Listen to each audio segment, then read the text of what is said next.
The woman. It begins with a room, pale red and cool blue light, scattered silhouettes at tables, soft saxophones wafting through cigarette smoke and casual conversation. At the bar, a splash of light seems meant to expose the woman who waits, slowly sips her drink, waits for something, waits for someone, waits deep in a shadow no light can erase. Sorrow bends the woman, leans her forward, slumps with elbows abject on the bar, slow sipping her drink. On the woman's right cheek, a tear draws a damp line downward, echoed by sax lines cutting the smoke, underlining her blue mood. Another tear slides, another tear, and another. The woman knows nothing will happen now at this bar. The woman knows nobody will come to meet her here. The woman knows nobody knows her sorrow, what she has lost. The music stops.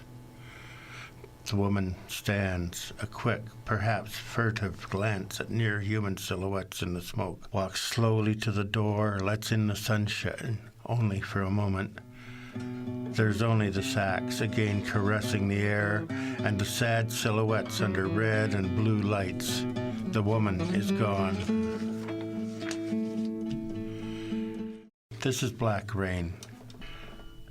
Though there's no way to confirm, they say this storm began on the other side of the world, perhaps in Fukushima or Israel, spread rapidly, wrapping everything everywhere in this darkness. A squirrel has died above the ceiling tiles in the hallway outside my office. There are hundreds everywhere, huge black flies. For so long the storm has not abated. I've lost track of the days spent under these black clouds of ash and the heavy rain they bring with them. The streets have become rivers, only the most courageous and the foolish venture out.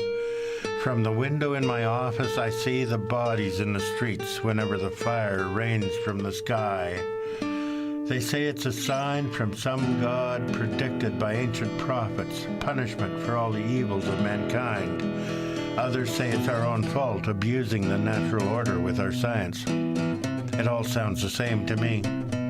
All I know is, for more days than I can calculate, I've not left this campus, crawling like a rat through the tunnels to other buildings, then back to my office with what food and supplies I can scrounge.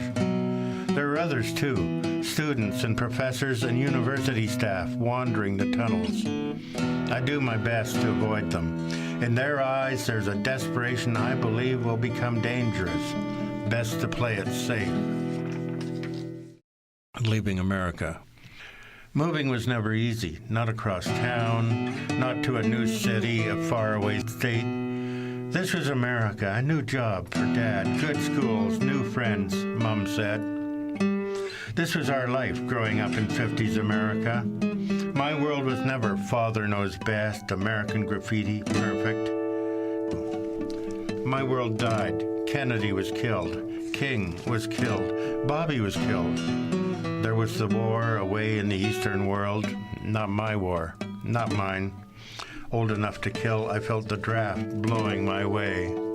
Something had died deep in my homeland, deep in my heart that would never live after this. I could have stayed, could have signed up, I suppose fought as some did and died, perhaps. I was afraid, not of joining, not of fighting, but of America, what it had become. Moving was not easy, not out of America, not to a strange city, to another land, so different, yet so much the same. Not just an immigrant, I was a refugee, a stranger in a strange land. Draft dodger to some, coward and traitor, even in Canada. Some called me and others political freedom fighters, conscientious objectors. Americans in Canada unable to ever go home. We only felt very alone. An amnesty was announced. Most of us in Canada didn't trust this amnesty, didn't trust America anymore. Fearing a trap, most of us stayed, put on ill-fitting Canadian identities, became uneasy citizens in our new land. Half a century later, estranged from our home, many of us have died, not from war, but old age and regret. This betrayal of us and by us remains a cancer in our hearts. I have no regret that I left America, only that America made leaving necessary, took from me my home. I cannot forget. This is Edge.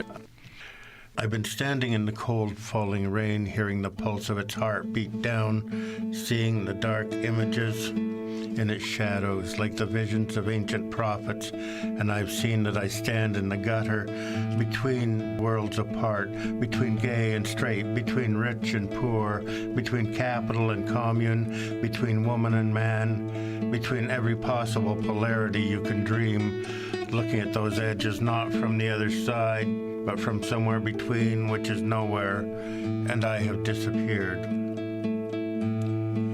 Don't get me wrong and don't get it twisted. It may, after all, have been only a dream. It may be I have seen nothing at all, and there was nothing at all to see in the rain. Nothing but a magic shadow show played in a box lit by sun and moon against silhouettes of rain, around which we phantom figures come and go. The rain falling like knives slicing the dark to create worlds and wash them away in a flash, lit by lightning that wakes me with a start. The words of the prophets echo down the centuries, truth grown tired and worn, until the words are only dust choking off the little breath we gasp to survive. The uncertain future we've created for ourselves, and in the words we hear echoing somewhere distant, the pulsing of a heartbeat pounding like a hammer, and feel the pulse drawing us out toward the edge. I've lived too long, too near the edge, stood too close to where it happens, seen what I should not have seen, and heard it all, and hear it still in living dreams I cannot escape.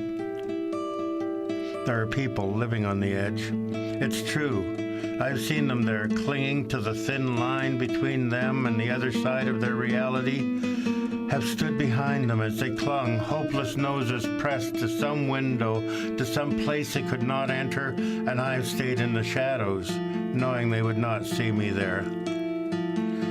I have seen the best minds of my generation, and they are not the same as those seen long ago, and they are not just America, and they are not destroyed after all, nor drag themselves through black streets, but stand waiting arm in arm to hold firm against that rough beast, its hour come round as it slouches unrelenting through every street, seeking some holy land and preordained birth. Don't get me wrong and don't get it twisted. Many people strive for high ideals, and everywhere life is full of heroism. But what does it matter in the end? What does it matter who is hero and who not, when it may after all be only a dream, and there was nothing at all to see but the rain through which we come and go, like phantoms as the rain falls like knives, slicing the dark impulse of winter midnight streetlight rain, creating worlds that wash away in a flash of lightning that wakes us with a start. There are people. Cries in the wilderness. There are people. Cries in the wilderness. There are people gathered in the streets, flooding the streets of every town and city. Cries in the wilderness of gray streets, gathered with pens and with pitchforks, crying for justice all over this land. Men and women standing arm in arm everywhere, warning of danger, crying out a warning. Cries in the wilderness. In the room, the people come and go, talking of what they've seen out there, but they don't go out there, and they don't do anything to stop it. In the dark, in the room, the people watch. In the silence in the room, they listen, and drown awash in flickering images, and drown in the battle sound and fury across the universe and back again, and still falls the rain like helpless tears. He stands in the shadows of the evening rain, the gentle rain that falls for years, just a little boy standing in the rain, and rain keeps falling like helpless tears. Still falls the rain with a sound like the pulse of the heart that is changed to the hammer beat, and rain keeps falling like helpless tears. The boy disappears. And I feel the heartbeat beating underneath everything. The pulse of the heart that is changed to the hammer beat. The pulse of the heart that hammers out love. The pulse of the heart that hammers out danger. The pulse of the heart that hammers out a warning. The pulse of the heart that hammers out hatred. While the rain keeps falling like helpless tears, while the best among us lose all conviction, while the worst grow full of passionate intensity, and the heartbeat pulses between everything. Don't get me wrong, and don't get it twisted. It may, after all, have been only a dream. It may be I have seen nothing at all, and there was nothing at all to see in the rain. Nothing but a magic shadow show played in a box lit by sun and moon against silhouettes of rain, around which we phantom figures come and go, the rain falling like knives slicing the dark to create worlds, then wash them away in a flash, lit by lightning that wakes me with a start. I've lived too long, too near the edge, stood too close to where it happens, seen what I should not have seen and heard it all and hear it still in living dreams I cannot escape. The words of the prophets echo down the centuries, truth grown tired and worn, until the words are only dust choking off the little breath we gasp to survive, the uncertain future we have created for ourselves. And in the words we hear echoing somewhere distant the pulsing of a heartbeat pounding like a hammer, and feel that pulse drawing us out toward the edge. Surely some revelation is at hand, cries in the wilderness between the lines. This is the way the world ends, cries in the wilderness between the lines. This is the way the world ends, cries in the wilderness between the lines. This is the way the world ends, as we stand waiting arm in arm to hold firm against that rough beast its hour come round, as it slouches unrelenting through every street, seeking some holy land and preordained birth, and some ancient anarchy is loosed upon the world. But don't distress yourself with dark imaginings. No doubt the universe is unfolding as it should, and the dark you see is only rain falling. Too long living, not on the edge like some, too long living in the gutter flows, between the edges where the shadows flow, between the edges able to see the dark that consumes their lives. I'm with you in Rockland, he shouts out loud, cries from the wilderness with conviction. Is anybody out there? Does anybody hear him? Is Rockland just another dream in the dark? His voice an echo of something that is no more? A cry in the wilderness between the lines? I'm with you in Rockland fades in the distance. His voice disappears. But don't get me wrong and don't get it twisted. It may, after all, have been only a dream. It may be that I have seen nothing at all, and there was nothing at all to see in the rain, and I have disappeared.